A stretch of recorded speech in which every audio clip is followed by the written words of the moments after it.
आज हम लोग थर्मल इंजीनियरिंग का polytechnic third semester syllabus unit 5 से लेकर 5 तक आधारित MCQ पढ़ेंगे। 100 MCQ रहेगा इसमें। चलो बिना टाइम वेस्ट किए पहला से शुरू करते हैं। Thermal engineering 100 important MCQs। ऊष्मागतिकी का अध्ययन, थर्मोडायनामिक्स का अध्ययन किसका है? किस चीज़ का अध्ययन है? ऊर्जा और रूपांतरणों का। नंबर ये पहले आप लोग ट्राई भी करें, इसलिए मैं आंसर को ढके रहता हूँ। थर्मोडायनामिक्स शब्द ग्रीक भाषा के किन शब्दों से बना है? हमारे ख्याल से ये होगा, ये सही है, थर्मो प्लस डायनेमिक्स। क्वेश्चन तीसरा है, सिस्टम क्या कहलाता है? सिस्टम क्या कहलाता है? आंसर, वह भाग जिस पर अध्ययन किया जा रहा है सिस्टम कहलाता है। चौथा है, सराउंडिंग का अर्थ। तो सराउंडिंग है सिस्टम के बाहर का क्षेत्र। हाँ, तो सिस्टम के बाहर का क्षेत्र। पांचवा है, ओपन सिस्टम में क्या संभव है? इसका आंसर सी होगा, ऊर्जा और द्रव्यमान दोनों का आदान प्रदान संभव है। ओपन सिस्टम में ऊर्जा और द्रव्यमान दोनों का आदान प्रदान संभव है और आइसोलेटेड में किसी का भी आदान प्रदान संभव नहीं है। जबकि क्लोज सिस्टम में केवल ऊर्जा का आदान प्रदान संभव है, द्रव्यमान का नहीं।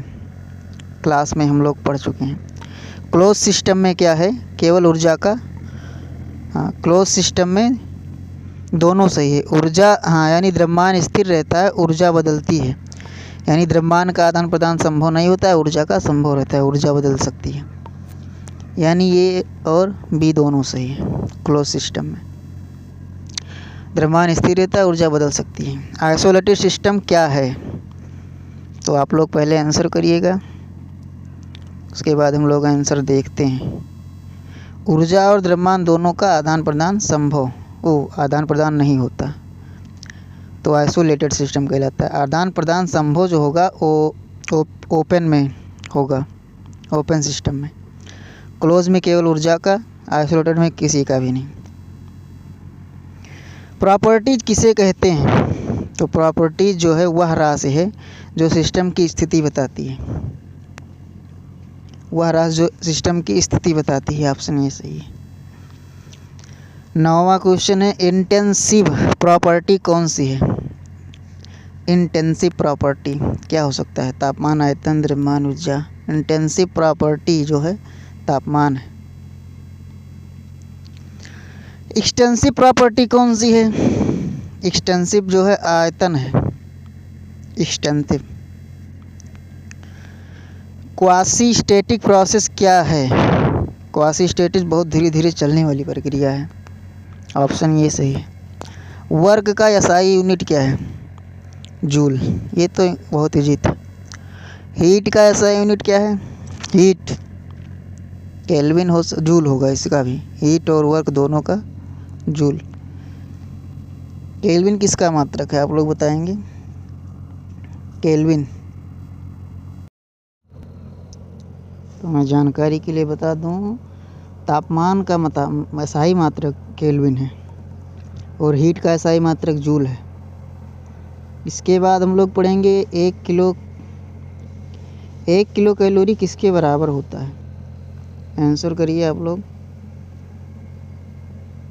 4186 जूल के बराबर होता है, यानी 4186। 4186 लोग याद रखेंगे। 1 किलो कैलोरी जो है 4186 जूल के बराबर होता है। हम लोग निकाल भी सकते हैं, तो ऑप्शनल में ऑप्शनल ही करेंगे। थर्मोडायनेमिक्स इक्विलिब्रियम में क्या होता है? आप लोग जानते हैं, हम लोग पढ़ भी चुके हैं पीछे। तापीय, यांत्रिक एवं रासायनिक संतुलन मेरे ख्याल से, और बी ही सही होगा। हाँ, कोई परिवर्तन नहीं, ये और भी दोनों सही है इसमें। थर्मोडायनेमिक्स इक्विलिब्रियम में कोई परिवर्तन नहीं होता, तापीय, यांत्रिक और रासायनिक संतुलन होता है। ठीक है, तापीय, यांत्रिक, रासायनिक। प्रोसेस डायग्राम किस प्लेन में दिखाया जाता है? प्रोसेस डायग्राम तो सी दोनों, मतलब PB डायग्राम और TS डायग्राम दोनों में। प्रेशर का एसआई यूनिट क्या है? प्रेशर मतलब दाब, मेरे ख्याल से पास्कल होना चाहिए, हाँ दाब का पास्कल। टेम्परेचर का एसआई यूनिट क्या है? टेम्परेचर मतलब तापमान, अभी हम लोग पढ़ चुके हैं ऊपर, केल्विन। इंटरनल एनर्जी प्रतीक, इंटरनल एनर्जी किसका प्रतीक? एनर्जी मतलब ऊर्जा, आंतरिक ऊर्जा, तो यू, इंटरनल एनर्जी जो है यू से प्रकट करते हैं। एनर्जी बैलेंस इक्वेशन कौन सा है? तो ये वाला है, Q बराबर delta U plus delta W, ये रट लेंगे, इम्पॉर्टेंट है। Energy balance equation delta Q बराबर delta U plus delta W. Unit second हम लोग पहुंच चुके हैं, लॉ ऑफ थर्मोडायनेमिक्स। प्रथम उष्मागतिक नियम क्या बताता है? प्रथम उष्मागतिक नियम तो दोनों बताता है, ऊर्जा नष्ट नहीं होती, ऊर्जा केवल रूप बदलती है। फर्स्ट लॉ और क्या कहते हैं? फर्स्ट लॉ को और क्या कहते हैं? Law of energy conversation, law of energy destruction, law of motion, law of heat. First law को लॉ ऑफ एनर्जी कन्वर्सेशन कहते हैं, इसका अन्य नाम है। सेकेंड लॉ किसके बराबर बारे में बताता है? Heat flow direction, energy storage, मास ट्रांसफ़र, प्रेशर राइज।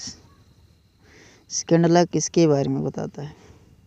आंसर है इसका हीट फ्लो डायरेक्शन। हीट हमेशा बहती है गर्म से ठंड की ओर, गर्म से ठंड की ओर, ठंड से गर्म की ओर, दोनों। हीट जो है, हीट ठंड से गर्म की ओर, गर्म से ठंड की ओर बहना चाहिए, तो गर्म से ठंड की ओर, बी वाला ऑप्शन सही है। तो केल्विन प्लैंक स्टेटमेंट संबंधित है हीट इंजन से, रेफ्रिजरेटर से, पंप से, कंप्रेसर से। केल्विन प्लैंक जो है हीट इंजन से संबंधित है। क्लासियस स्टेटमेंट संबंधित है रेफ्रिजरेटर से, टरबाइन से, इंजन से, नोजल से। क्लासियस स्टेटमेंट रेफ्रिजरेटर से संबंधित है। अगला है कार्नोट साइकिल का एफिशिएंसी किस पर निर्भर करता है? मतलब कार्नोट साइकिल का जो दक्षता है किस पर निर्भर करता है? तो ये टेम्परेचर रेशियो पर निर्भर करता है। अगला क्वेश्चन है कार्नोट साइकिल में हीट रिजेक्शन कहाँ होती है? कार्नोट साइकिल में हीट रिजेक्शन कहाँ होती है? कंडेंसर में, एवापोरेशन में, कंप्रेसर में, टरबाइन में। तो इसका आंसर होगा कंडेंसर में, यानी कार्नोट साइकिल में हीट रिजेक्शन कंडेंसर में होता है। एंट्रोपी का एसआई यूनिट क्या है? एंट्रोपी का एसआई यूनिट क्या है? जूल प्रति केल्विन। एंट्रोपी का जो एसआई यूनिट है वो जूल प्रति केल्विन होगा। रिवर्सिबल प्रोसेस क्या है? जिसे उल्टा किया जा सके, जिसे नहीं उल्टा किया जा सके, अनंत गति से हो, कोई नहीं। तो रिवर्सिबल प्रोसेस जो है होता है जिसे उल्टा किया जा सके। इरिवर्सिबल प्रोसेस में क्या होता है?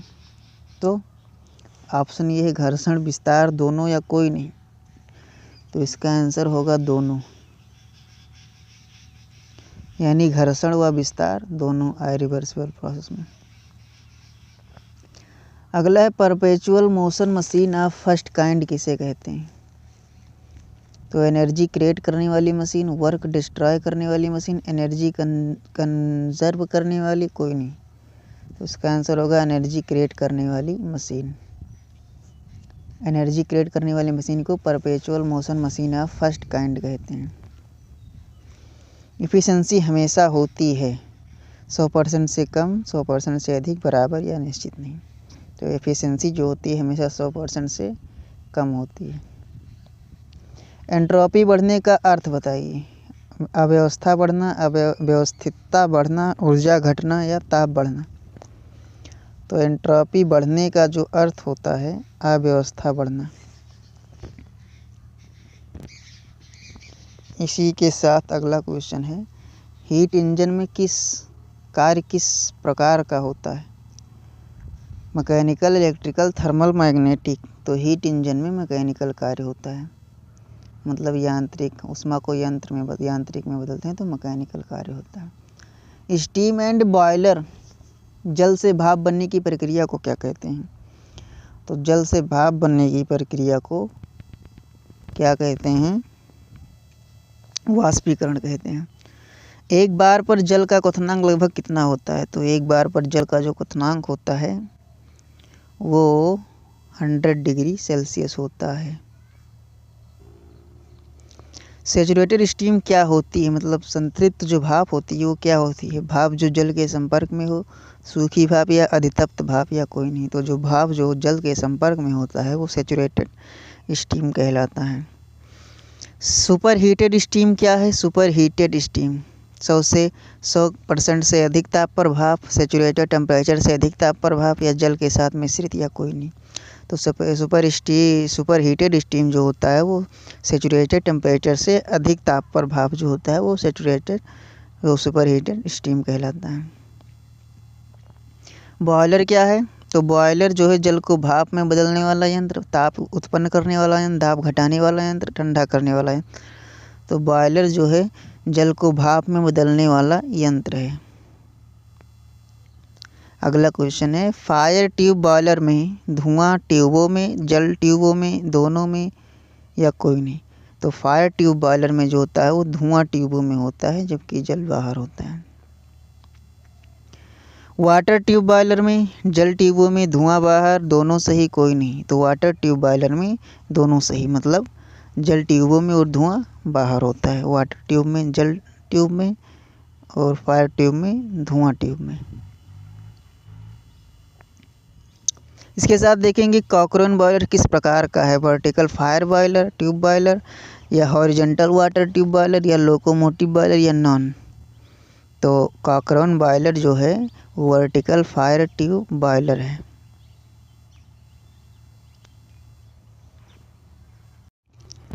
अगला क्वेश्चन है, बेबकॉक एंड विलकॉक्स बॉयलर है water tube boiler, fire tube boiler, both या नन। तो ये वाटर ट्यूब बॉयलर है, बेबकॉक एंड विलकॉक्स बॉयलर। अगला क्वेश्चन है, बॉयलर में सेफ्टी वाल्व का क्या कार्य है? तो सेफ्टी वाल्व का जो कार्य है अधिक दाब से रक्षा करना, ताप बढ़ाना, घटाना, ताप मापना। तो बॉयलर में सेफ्टी वाल्व का जो कार्य है अधिक दाब से रक्षा करना है।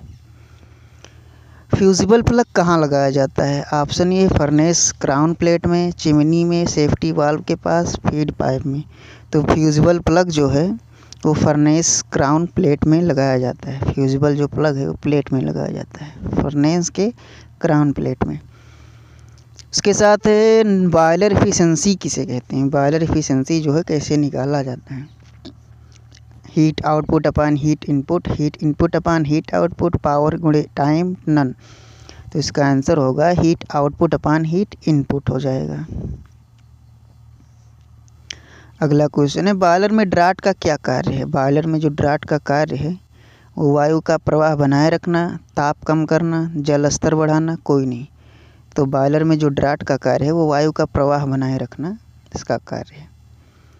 चिमनी ड्राफ्ट है, चिमनी किस प्रकार का ड्राफ्ट है? नेचुरल ड्राफ्ट है, आर्टिफिशियल ड्राफ्ट है, मैकेनिकल ड्राफ्ट है या कोई नहीं। तो चिमनी एक प्रकार का नेचुरल ड्राफ्ट है। हाँ, ड्राफ्ट हम लोग क्या जानते हैं? चिमनी एक ड्राफ्ट है यानी कि वायु का प्रवाह बनाए रखना। चिमनी हम लोग छत पे भी लगाते हैं जो वायु का प्रवाह बनाए रखता है। इकोनोमाइजर का क्या कार्य है? इकोनोमाइजर तो फीड वाटर को गर्म करना, भाप ठंडा करना, दाब बढ़ाना, ताप घटाना। तो इकोनोमाइजर का जो कार्य है फीड वाटर को गर्म करना है। तो यहाँ से 51 से शुरू होते हैं हम लोग अब। तो यूनिट 4 यहाँ से शुरू होता है। Steam engine and turbine. Steam engine किस सिद्धांत पर कार्य करती है? विस्तार, संपीड़न, उसमें ऊर्जा का यांत्रिक ऊर्जा में परिवर्तन, विद्युत ऊर्जा का रूपांतरण। तो स्टीम इंजन किस सिद्धांत पर कार्य करता है? तो उसमें ऊर्जा का यांत्रिक ऊर्जा में परिवर्तन। स्टीम इंजन का जो कार्य है उसमें ऊर्जा का यांत्रिक ऊर्जा में परिवर्तन। स्टीम इंजन में वर्किंग सब्सटेंस क्या है? Water, steam, air, fuel. तो स्टीम इंजन में वर्किंग सब्सटेंस जो है स्टीम ही है। स्टीम इंजन का मेन पार्ट कौन सा है? Cylinder, piston, nozzle, boiler, condenser. तो स्टीम इंजन का जो मेन पार्ट है वो सिलेंडर और पिस्टन है। डबल एक्टिंग स्टीम इंजन में दोनों ओर कार्य होता है, एक और कार्य होता है? कोई नहीं। तो डबल एक्टिंग इंजन में जो होता है दोनों ओर कार्य होता है। क्रैंक शाफ्ट का क्या कार्य है? तो क्रैंक शाफ्ट का जो कार्य है, ऑप्शन ए लाइनर मोशन को रोटरी मोशन में बदलना, ताप उत्पन्न करना, दाब बढ़ाना, ठंडा करना। तो ऑप्शन ए लाइनर मोशन को रोटरी मोशन में बदलना, ये क्रैंक शाफ्ट का कार्य है। कंडेंसर का प्रयोग क्यों किया जाता है? एग्जॉस्ट स्टीम को जल में बदलने हेतु, ताप बढ़ाने हेतु, दाब बढ़ाने हेतु? कोई नहीं। तो कंडेंसर का जो प्रयोग होता है वो एग्जॉस्ट स्टीम को जल में बदलने के लिए होता है, एग्जॉस्ट स्टीम को जल में बदलने के लिए। नॉन कंडेंसिंग इंजन में एग्जॉस्ट वायुमंडल में छोड़ी जाती है, कंडेंसर प्रयोग होता है, वैक्यूम बनता है, एफिशिएंसी बढ़ती है।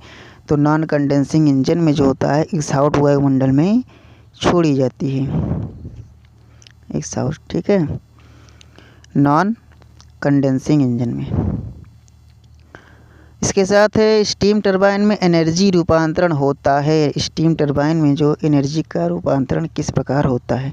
थर्मल से मैकेनिकल, मैकेनिकल से इलेक्ट्रिकल, इलेक्ट्रिकल से थर्मल? कोई नहीं। तो थर्मल से मैकेनिकल स्टीम टरबाइन में एनर्जी रूपांतरित होती है, उसमें ऊर्जा से यांत्रिक ऊर्जा में।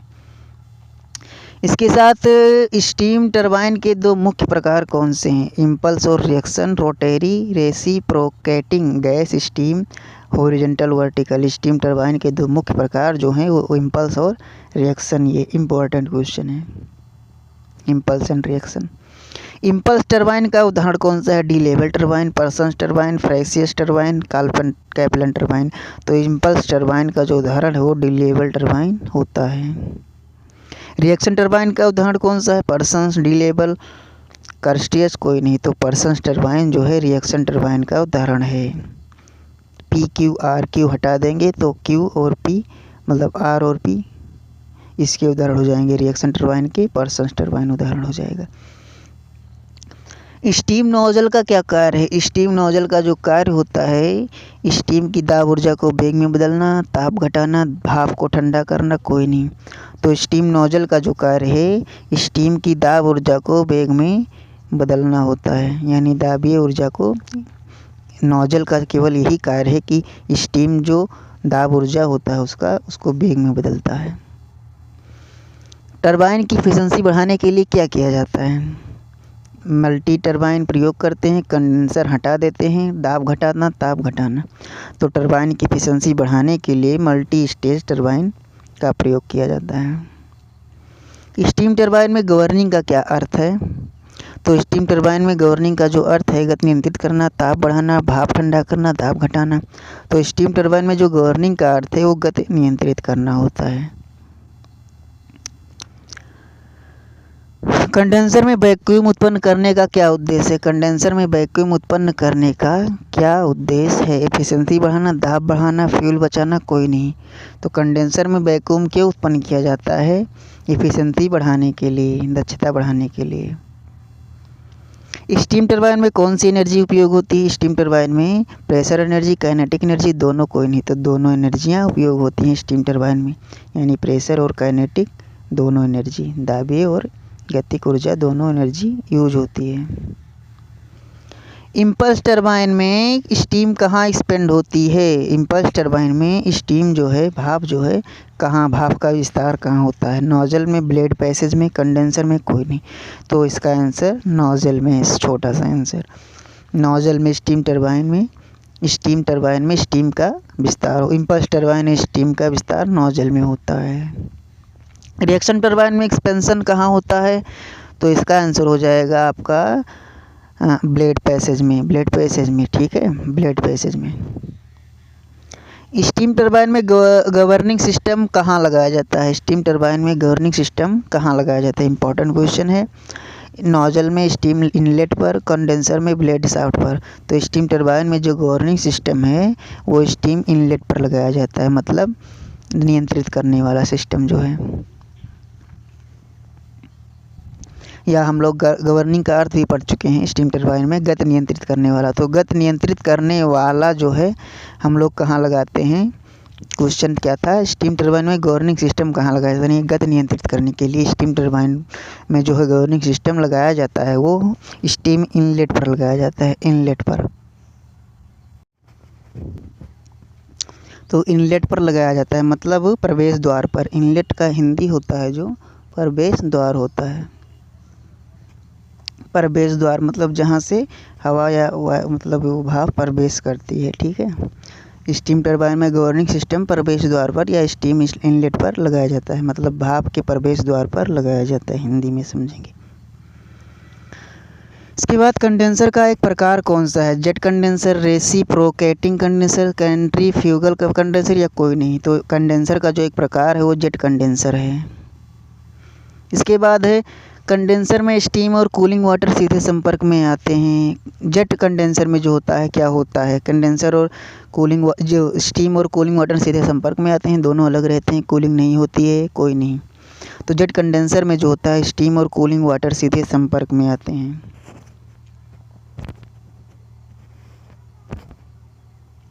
अगला क्वेश्चन है सरफेस कंडेंसर में क्या होता है। सरफेस कंडेंसर में क्या होता है, स्टीम और कूलिंग वाटर अलग रहते हैं, सीधे संपर्क में आते हैं, कोई फ़र्क नहीं कोई नहीं। तो सरफेस कंडेंसर में, सतही कंडेंसर में जो होता है वो सरफेस कंडेंसर में जो होता है वो स्टीम और कूलिंग वाटर अलग रहते हैं, जबकि जेट कंडेंसर में स्टीम और कूलिंग वाटर सीधे संपर्क में आते हैं, दोनों एक ही चीज़ है, अलग अलग थोड़ा सा। Heat condenser, heat transfer and refrigerator, unit 5 आ गया हमारा। तो हीट ट्रांसफ़र के 3 मुख्य प्रकार कौन से हैं। तो हीट ट्रांसफ़र के 3 मुख्य प्रकार, conductive, convection, radiation, inspection, compression, flow, pressure, volume, temperature, कोई नहीं।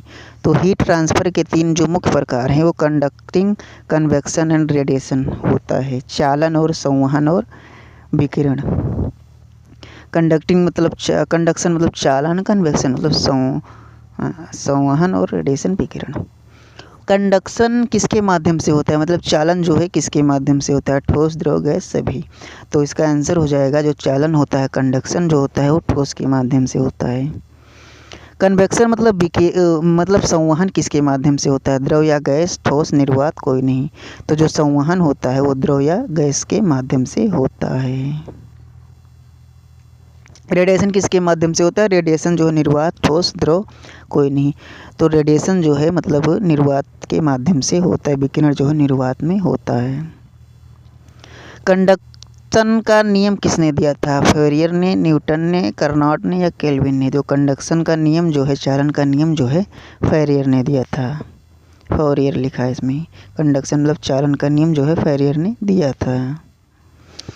कन्वेक्शन का नियम जो है किसने दिया था, न्यूटन का कूलिंग लॉ है। कन्वेक्शन जो है नियम क्या है, न्यूटन का कूलिंग लॉ है, कार्नोट लॉ है, जूल्स लॉ है, कोई नहीं। तो जो संवहन जो है एक प्रकार का न्यूटन का कूलिंग लॉ है।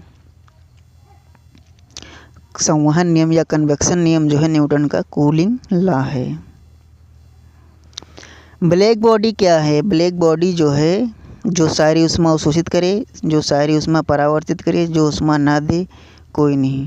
तो ब्लैक बॉडी जो है जो सारी ऊष्मा अवशोषित कर ले उसे ब्लैक बॉडी कहते हैं।